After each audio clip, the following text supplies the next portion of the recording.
Hey guys, mostly welcome to all of in this video. स्वागत है आप सभी का इस वीडियो में। आप जानते हैं कि पाटलिपुत्र यूनिवर्सिटी में जो रेगुलर कोर्सेज के तमाम सारे कोर्सेज है उसका जो पार्ट थर्ड का रिजल्ट है वो क्या कर दिया जा चुका है, पब्लिश कर दिया जा चुका है। इसके बाद कैंडिडेट को इंतजार था इसके पीजी एडमिशन के प्रोसेस को लेकर के।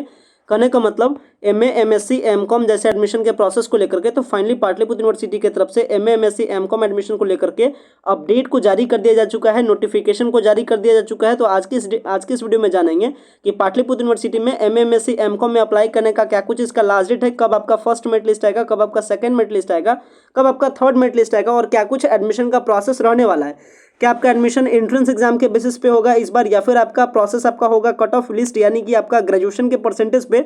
और क्या कुछ इंपॉर्टेंट नोट्स ऑफ पॉइंट्स जो कि आपको जानना बेहद इंपॉर्टेंट हो जाता है पाटलिपुत्र यूनिवर्सिटी के पीजी एडमिशंस में अप्लाई करने से पहले। तो आज के इस वीडियो में तमाम सारे इन्फॉर्मेशन के बारे में कंक्लूड करेंगे। सो गाइस, अगर आप चैनल पर पहली बार विजिट किए तो चैनल को सब्सक्राइब कीजिएगा ताकि आपको प्रॉपर अपडेट आपको टू द टाइम मिल सके। चलिए वीडियो को स्टार्ट करते हैं। सबसे पहले मैं भी फिलहाल पाटलिपुत्र यूनिवर्सिटी के पोर्टल पे हूँ। यहाँ से अगर आने के बाद मैं अगर एडमिशन एग्जामिनेशन के सेक्शन पे अगर मैं विजिट करता हूँ, fill UG PG admission form वाले सेक्शन पे, तो आप देख सकते हैं यहाँ पे अभी पीजी एडमिशन का जो लिंक है उसको अटैच नहीं किया गया है। कारण है कि पीजी एडमिशन का जो आपका स्टार्टिंग है वो आपका कल से है, आज से नहीं है। तो कल आपका ये क्या कर दिया जाएगा, लिंक को अटैच कर दिया जाएगा। वहीं अगर पाटलिपुत्र यूनिवर्सिटी के पोर्टल पे आकर के मैं अगर इसके लेटेस्ट अपडेटेड नोटिस वाले सेक्शन पे आऊँ, मतलब इसके नोटिस बोर्ड पे मैं आऊँ, तो यहाँ भी अभी नोटिस आपका बोर्ड पे जो आपका पीजी का अप्लाई करने का जो नोटिस है उसको भी चिपकाया नहीं गया है, मतलब पेस्ट नहीं किया गया है इस नोटिस बोर्ड पर भी। उम्मीद है यह नोटिस बोर्ड पर जो आपका नोटिस है वो आपका कल तक आपका नोटिस भी आ जाएगा। लेकिन नोटिस ऑलरेडी आप जानते हैं कि यूनिवर्सिटी के बोर्ड पे यानी यूनिवर्सिटी के पोर्टल पर अपडेट होने से पहले आज के इस फास्ट जमाने में क्या हो जाता है, सबके पास पहुंच जाता है। तो नोटिस आपके पास भी पहुंच गया होगा। चलिए नोटिस मैं आपको दिखाता हूँ और डिस्कस करता हूँ क्या कुछ डेट वगैरह इसका एडमिशन अप्लाई करने का है। सो गाइस, देख सकते हैं ये रहा नोटिस और इस नोटिस में आप क्लियरली देख सकते हैं बताया जा रहा है पटना यूनिवर्सिटी, डेट आपका 25/8/2022 का, यानी आज आपका ये नोटिस प्रिपेयर किया गया है। रेफरेंस नंबर देख सकते हैं DSW यानी डीन ऑफिस से निकला है और इसमें क्लियरली बताया जा रहा है नोटिफिकेशन किसके लिए, तो पीजी रेगुलर एडमिशन 22-24 के लिए। रेगुलर करने का मतलब समझिएगा एमए, एमएससी, एमकॉम के लिए। एमबीए, एमसीए और जो सारे वोकेशनल कोर्स होते हैं एमलिस, ब्लिस वगैरह अभी उसके लिए नहीं है। जब आएगा उसका नोटिस तो वो में भी मैं आपको फर्दर अपडेट करूँगा। लेकिन उम्मीद है कि जैसे ही आपका रिजल्ट आएगा पार्ट थर्ड का, आपका बीबीएम का, बीसीए का, तो फिर आपका उसका भी एडमिशन का प्रोसेस विद इन 1 वीक आपका क्या हो जाएगा, स्टार्ट हो जाएगा। लेकिन करेंटली अभी जो ऑनलाइन एप्लीकेशन जो इन्वाइट किया गया है जो सबमिट करने का, वो आपका रेगुलर कोर्स के लिए यानी आपका एमए, एमएससी, एमकॉम के लिए। और सेशन आपका क्या रहने वाला है 22-24 इन post graduate courses MA, MSc, MCom. और इसके लिए आपको बता दें, इसके लिए जो सारे कोर्सेज अभी यूनिवर्सिटी में जो रन कर रहे हैं, चाहे वो आपका कॉलेज में रन करे या फिर post graduate department of university में रन करे, वो आपका स्टार्ट हो जाएगा कल से अप्लाई करने का। तो अगर अप्लाई करने की डेट के बारे में बात की तो एडमिशन प्रोसेस का जो स्टार्टिंग डेट है वो आपका 26 अगस्त से लास्ट डेट आपका 8 सितंबर तक। वहीं अगर फर्स्ट मेरिट लिस्ट के बारे में बात की तो 10 सितंबर को फर्स्ट मेरिट लिस्ट आएगा। इसका जो फर्स्ट मेरिट लिस्ट है इसके अकॉर्डिंग लास्ट डेट एडमिशन लेने का 13 सितंबर। अगर सेकंड मेरिट लिस्ट के बारे में बात की तो 15 सितंबर। एडमिशन लेने का लास्ट डेट आपका 18 सितंबर। वहीं अगर बात कीजिए थर्ड मेरिट लिस्ट के बारे में तो 20 सितंबर को आपका आएगा थर्ड मेरिट लिस्ट, और थर्ड मेरिट लिस्ट के अकॉर्डिंग एडमिशन लेने का लास्ट डेट है 22 सितंबर।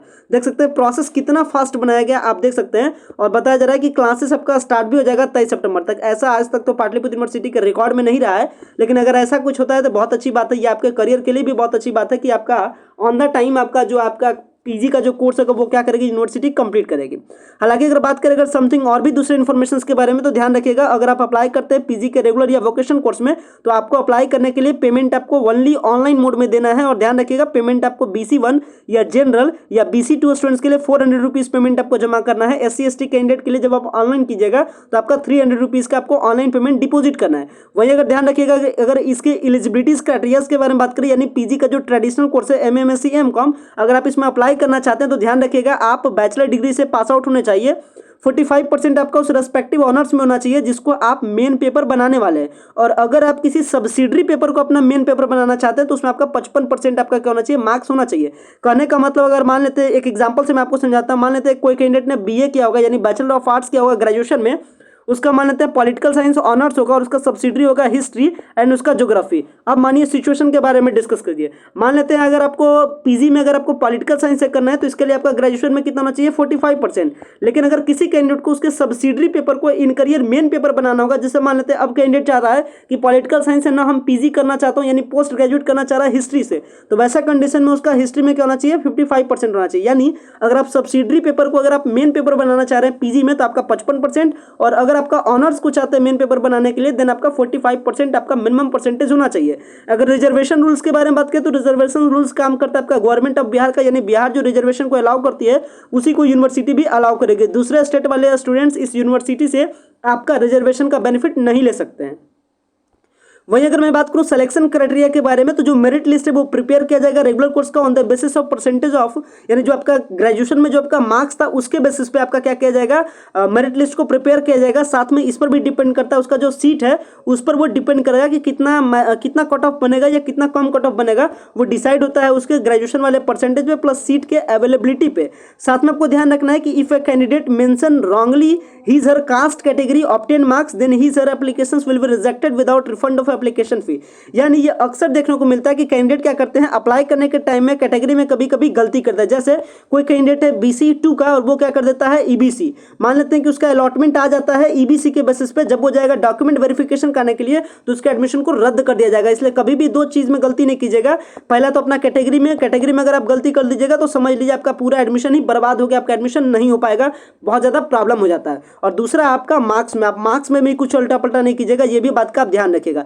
अब समझिए एक बात के बारे में ध्यान रखिएगा कि जब आप ऑनलाइन अप्लाई कीजिएगा तो जो मार्क्स दीजिएगा वो आप दीजिएगा ग्रेजुएशन का ऑनर्स का, ठीक है, क्योंकि इसी के बेसिस पे आपका क्या होगा, एडमिशन होगा। तो आपका ऑल ओवर जो मेंशन कीजिएगा वो अपना ग्रेजुएशन का जो ऑनर्स का पेपर था उसके मार्क्स को मेंशन कीजिएगा, यानी 800 में बताइएगा कि आपका कितना आया। हालांकि जैसे ही कल आपका ऑनलाइन स्टार्ट करने का जो एप्लीकेशन फॉर्म स्टार्ट हो जाएगा तो वो मैं आपको वीडियो बना करके फर्दर प्रोसेस बता दूंगा, तो आप फुल प्रोसेस को सही तरीके से देख करके अपने प्रोसेस को कंप्लीट कीजिएगा, किसी भी प्रकार का मिस्टेक को आप नहीं कीजिएगा। अदरवाइज आप यहाँ पे क्लियरली देख सकते हैं नीचे में थर्ड पॉइंट में बताया गया कि अगर आप कैंडिडेट को रॉन्ग इन्फॉर्मेशन देता है तो उसका एडमिशन को रिजेक्ट कर दिया जाएगा on the time of document verification. So आप इस बात का ध्यान रखिएगा, किसी भी प्रकार का गलती नहीं कीजिएगा। हालांकि जो वोकेशनल कोर्सेस है जैसे उसका भी अप्लाई आएगा तो मैं आपको फर्दर जरूर इन्फॉर्म करूंगा। सो गाइस आशा करता हूं ये जो पीजी में अप्लाई करने का जो पूरा डेट वगैरह ये सारा कंफ्यूजन आपका दूर हो गया होगा। वीडियो को इन करते हैं। Thanks a lot for watching this very important video.